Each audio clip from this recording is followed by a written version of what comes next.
Olá, amigo do Efluente, tudo bem? Seja bem-vindo a mais um episódio da nossa sequência aqui direto com a BR Group, aqui no stand deles na FenaSan. E hoje a gente vai gravar sobre um tema muito pertinente. Então, se por um acaso já aconteceu ou acontece na sua estação de você ter problema com fósforo e nitrogênio, a parte de remoção, esse episódio é feito exclusivamente para você. A gente vai discutir justamente sobre a remoção desses nutrientes, aí atrelando um pouquinho a biotecnologia, voltando para os efluentes, saneamento, etc. Então, como você sabe, eu sou o Agustin Kimair, engenheiro ambiental formado pela UPF, e estou aqui como co-host do podcast junto com o nosso super parceiro Thiago. Valeu, gente. Boa tarde, bom dia, boa noite aqui, boa tarde. Mais uma vez no stand da BR Group, um prazer enorme. Sou Marcelo, sou químico industrial, doutor na área de engenharia e consultor nessa área de efluentes e muito empolgado para falar um pouquinho sobre esse tema que é, para mim, complexo, dúvidas sempre, que é a remoção do nitrogênio e fósforo em sistemas de tratamento de efluentes. Vamos lá, Thiago, o que nós vamos falar a respeito disso?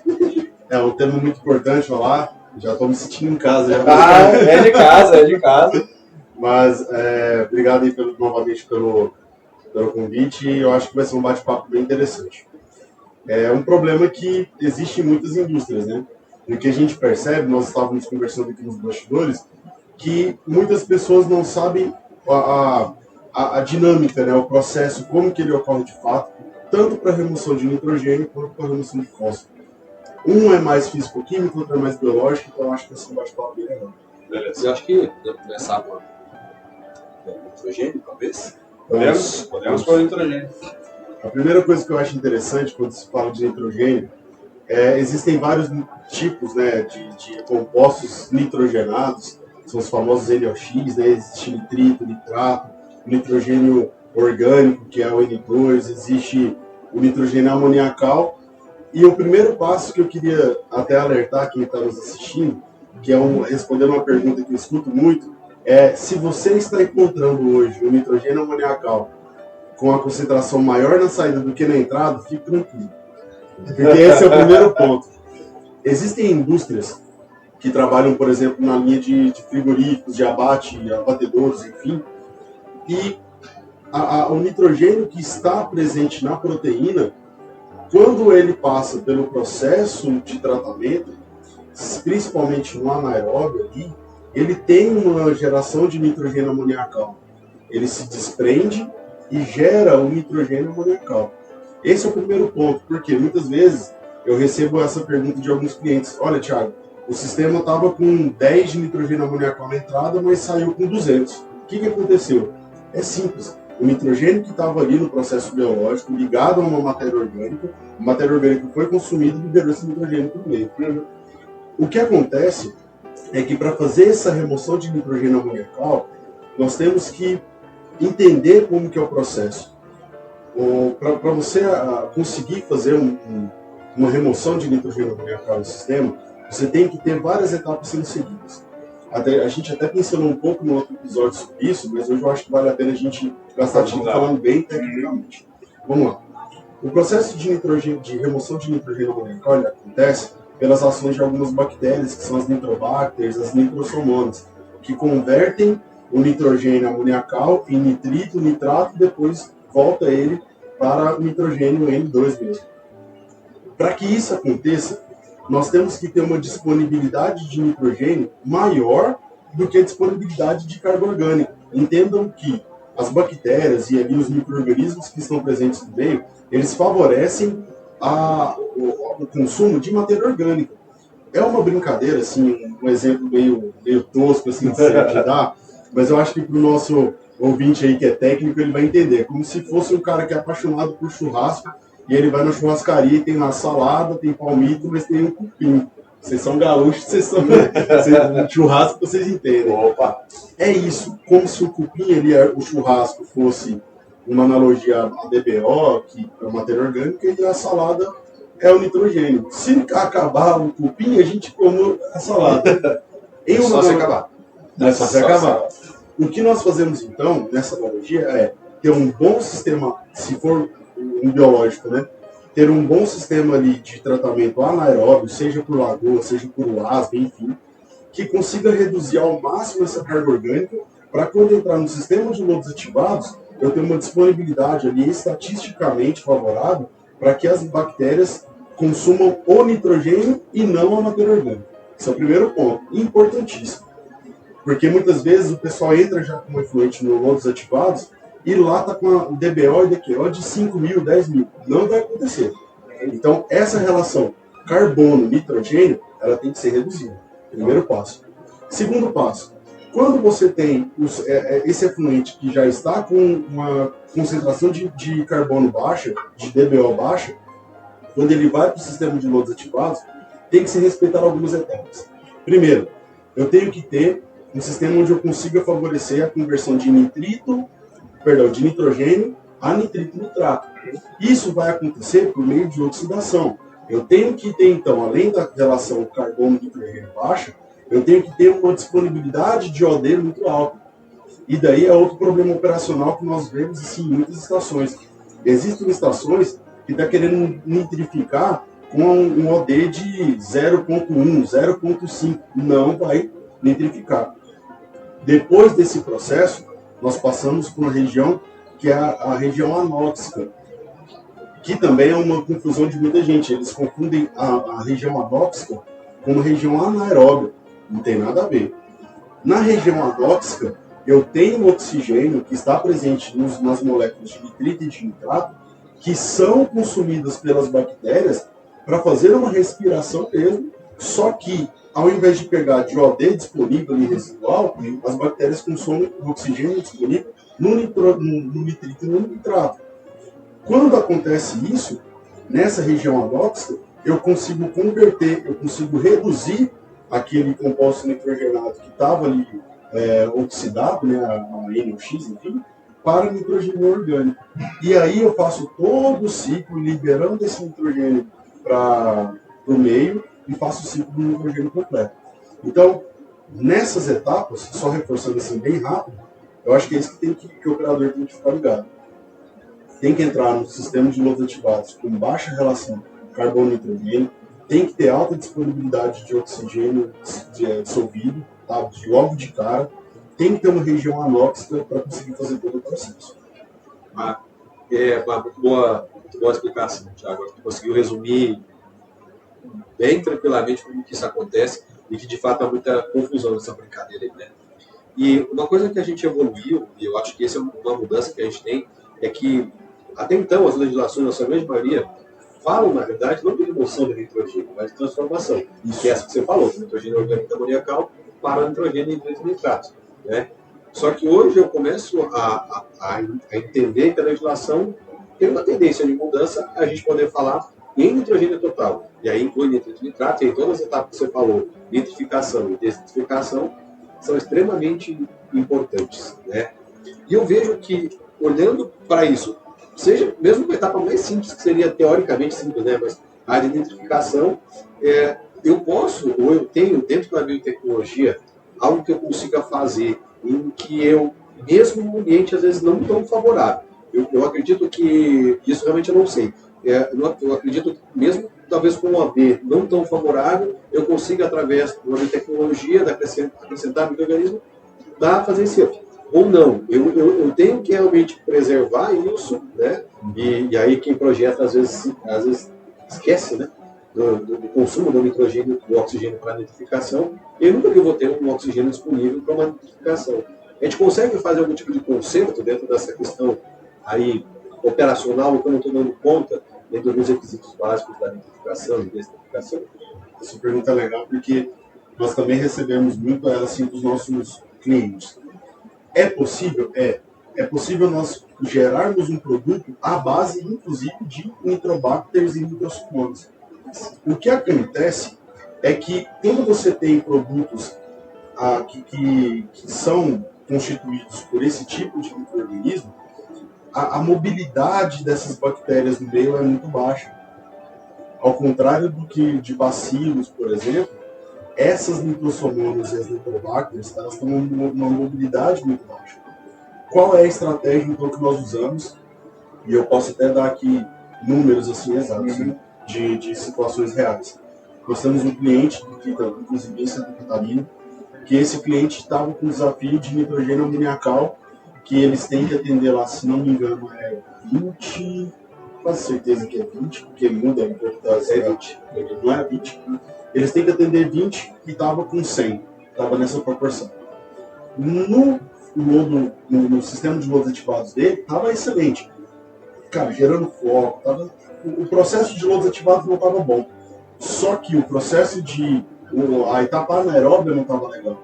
O que nós fizemos então? É o nosso ciclo de ontem, né? É olhar o globo, a situação global. Nós focamos no anaeróbio para dar um upgrade, conseguir estrangular o anaeróbio ao máximo, que não estava com eficiência tão boa, para chegar ao ponto de entrar no lodos ativados com carga orgânica muito baixa. Nesse caso, então, eu facilitei o serviço do lodos ativados. Vamos dar números, que eu acho que isso é interessante para o ouvinte.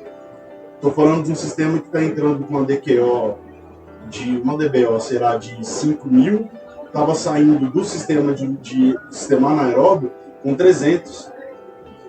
Cara, chega a ser contraditório que nós tivemos que pegar uma parte desse efluente, inclusive hoje eu estava em reunião aqui agora há pouco com eles, teve que passar direto um pouco de efluente bruto para a lagoa de tratamento de lodos ativados, para não deixar ela morrer. Simples assim. Então o que nós focamos? Focamos no anaeróbio e não no sistema de lodos ativados. Mas respondendo a sua pergunta, existem sim micro-organismos que têm essa função de facilitar essa conversão de nitrogênio amoniacal para nitrogênio. E aí tu pode incluir isso, óbvio, mantendo essas condições básicas que você falou antes, né, operacionais, em dia, né? Senão eu não consigo fazer isso aí funcionar. Sim, eu acho que é muito interessante toda essa análise que é feita de maneira global.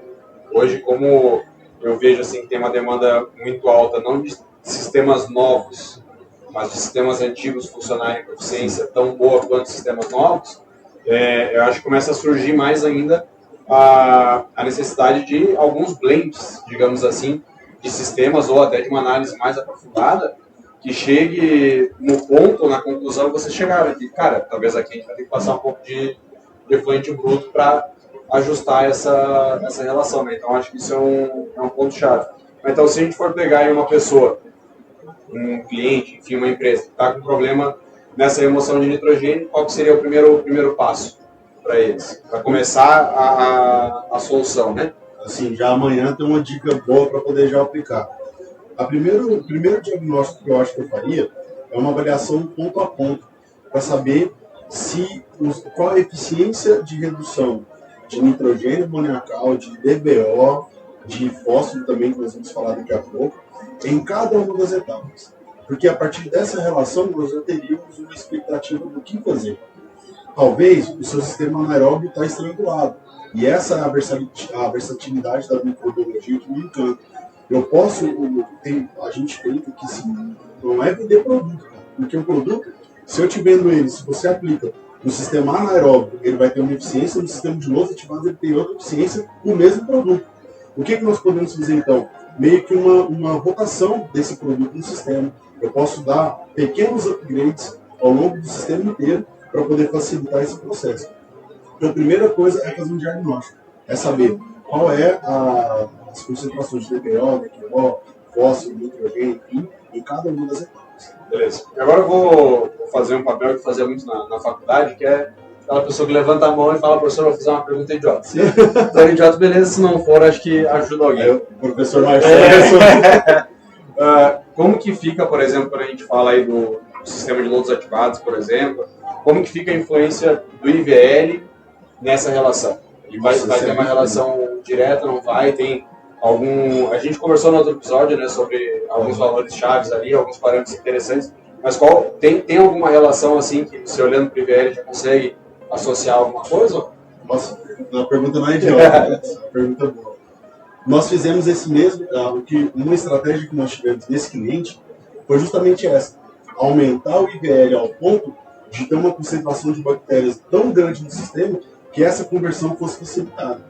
Então, quem não tem ainda um tato, assim, um trato mais mais aprofundado dos sistemas biológicos, pode entender de um jeito bem simples que o IVL tem relação direta com a concentração de micro-organismos no meio. Então, qual que é o ideal? Você ter um pouco a mais de IVL, deixar um sistema um pouquinho com uma concentração maior, para poder reduzir ao máximo DBO, DQO, facilitando ainda mais o processo de disponibilização do nitrogênio para o processo de nitrificação e desnível. E já, inclusive, dando um spoiler aí do nosso próximo assunto, esse lodo gerado tem relação direta com a redução de fósforo de forma biológica. Tá? Que isso aí também é um parâmetro bem importante. Mas aqui, quando a gente fala, tu fala do IVL, na verdade, tu tá colocando os sólidos suspensos voláteis dentro do cone. Isso. Você aumenta ele dentro do cone em concentração, porque isso te ajudaria num processo de consumo. E porque, teoricamente, a concentração de sólidos suspensos voláteis, a gente vai controlar conforme a minha carga orgânica de entrada, mas eu posso mexer de forma em que eu tenho um pouco mais, talvez, do que eu projetei, desde que eu tenha oxigênio disponível, lógico, mas eu tenho um pouco mais e eu consigo fazer essa remoção de nitrogênio, de incorporação dentro do meu sistema de lodo, né? Perfeito. E daí você consegue controlar o IVL de forma direta, como você colocou. Eu já fui direto no mas é justamente isso. A partir do momento que você consegue controlar o volume de sólidos sedimentares, consegue controlar a idade do lodo, enfim, você consegue mexer um pouco no IVL ao ponto de explicar de forma ideal o sistema para sedimenta bem, mas eu tenho uma concentração alta para poder fazer aí essa nitrificação, a desnitrificação. Eu tenho muito mais dúvidas, assim, muito mais curiosidade no próprio processo de desnitrificação. Aquilo que tu falou da confusão entre anaeróbio e anóxico, a desnitrificação é fantástica. Quando tu tem essa... Eu acho que muita gente ainda tem essa dificuldade de entender um pouquinho melhor esse processo anóxico, né? Esse processo de desnitrificação. E uma coisa que a gente não tem, eu imagino que não tem ainda, que é um micro-organismo que faça essa passagem direta. Né? Você precisa fazer os dois. Né? Não tem um micro-organismo que vá maravilhoso, né? Que vai de nitrogênio amoniacal ou orgânico para N2, não temos. Né? Temos que fazer as etapas. E aí dentro dessa etapa, vamos dizer assim, anóxica, como que essa questão de novo da biotecnologia pode auxiliar a gente poder, seja no ponto de vista global, no anaeróbio, aeróbio, né? Ou só um físico-químico aeróbio, enfim, mas como que a biotecnologia, de novo, entrou dentro dessa questão da nitrificação, que é importante, que a gente pode destacar aqui? Eu acho que a gente volta lá naquela questão das nitrobacters e das nitrosomonas. Né? Nós podemos fazer blends de bactérias que consigam facilitar esse processo. Já que eu sei que a mobilidade, a cinética de atuação dessas bactérias é uma cinética mais reduzida, o que nós podemos fazer é aumentar a concentração delas para, de novo, estatisticamente favorecer esses encontros. Né? É engraçado porque na microbiologia, uma pessoa que domina mesmo a microbiologia, ela estuda muito a parte de estatística, a parte numérica, porque isso tem tudo a ver.